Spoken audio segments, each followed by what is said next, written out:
ಇವತ್ತು ಟೇಸ್ಟಿಯಾಗಿರೋ ಕಾಜು ಬರ್ಫಿನ ಮನೆಯಲ್ಲೇ ಹೇಗೆ ಮಾಡೋದು ಅಂತ ತೋರಿಸ್ತಾ ಇದ್ದೀನಿ.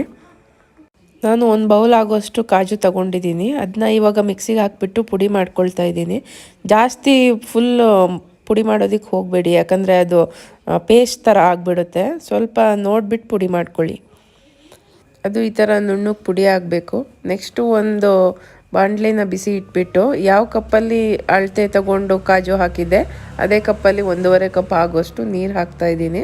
ಅದಕ್ಕೆ ಒಂದು ಕಪ್ಪು ಅಥವಾ 3/4 ಕಪ್ ಆಗೋಷ್ಟು ಶುಗರ್ನ ಹಾಕೊಳ್ಳಿ. ಅದು ಒಂದೇಳೆ ಪಾಕ ಬರೋವರೆಗೂ ಈ ಥರ ಕುದಿಸ್ತಾ ಇರಬೇಕು.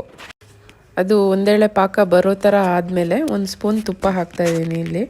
ಮತ್ತು ಒಂದು ಚಿಟಿಕೆ ಉಪ್ಪು ಹಾಕ್ಕೊಳ್ಳಿ. ಯಾವುದೇ ಸ್ವೀಟ್ ಮಾಡುವಾಗೂ ಸ್ವಲ್ಪ ಉಪ್ಪು ಹಾಕಿದ್ರೆ ಟೇಸ್ಟ್ ಚೆನ್ನಾಗಾಗುತ್ತೆ, ಇಲ್ಲಾಂದರೆ ಒಂಥರ ಸಪ್ಪೆ ಸಪ್ಪೆ ಆಗೋ ಥರ ಅನಿಸುತ್ತೆ.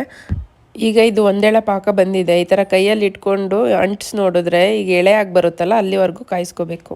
ಈಗ ಉರಿನ ಸ್ಲೋ ಮಾಡ್ಕೊಬಿಟ್ಟು ನಾವು ಪುಡಿ ಮಾಡಿ ಇಟ್ಕೊಂಡಿದ್ವಲ್ಲ ಆ ಕಾಜುನ ಇದರೊಳಗಡೆ ಹಾಕಿ ಚೆನ್ನಾಗಿ ಮಿಕ್ಸ್ ಮಾಡಬೇಕು. ಅದನ್ನ ಗಂಟಿಲ್ದಂಗೆ ಅದು ಸಣ್ಣ ಉರಿಲೇ ಮಾಡಬೇಕು.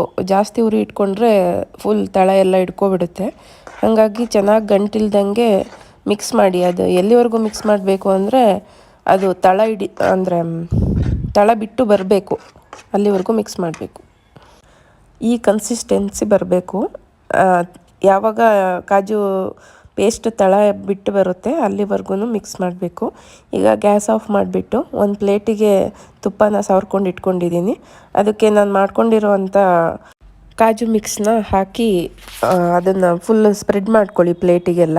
ಬಿಸಿ ಇರುವಾಗಲೇ ಮಾಡ್ಕೋಬೇಕು, ಇಲ್ಲಾಂದರೆ ತಣ್ಣಗಾದ್ಮೇಲೆ ಅದು ಫುಲ್ ಗಟ್ಟಿ ಆಗಿಬಿಡುತ್ತೆ. ಆಮೇಲೆ ಅದನ್ನ ಕಾಜು ಬರ್ಫಿ ಶೇಪಲ್ಲಿ ಕಟ್ ಮಾಡಿಬಿಟ್ಟು ಸ್ವಲ್ಪ ಹೊತ್ತು ಆರೋದಕ್ಕೆ ಬಿಡಿ. ಆಮೇಲೆ ತಿಂದು ನೋಡಿ, ಟೇಸ್ಟ್ ಚೆನ್ನಾಗಿರುತ್ತೆ.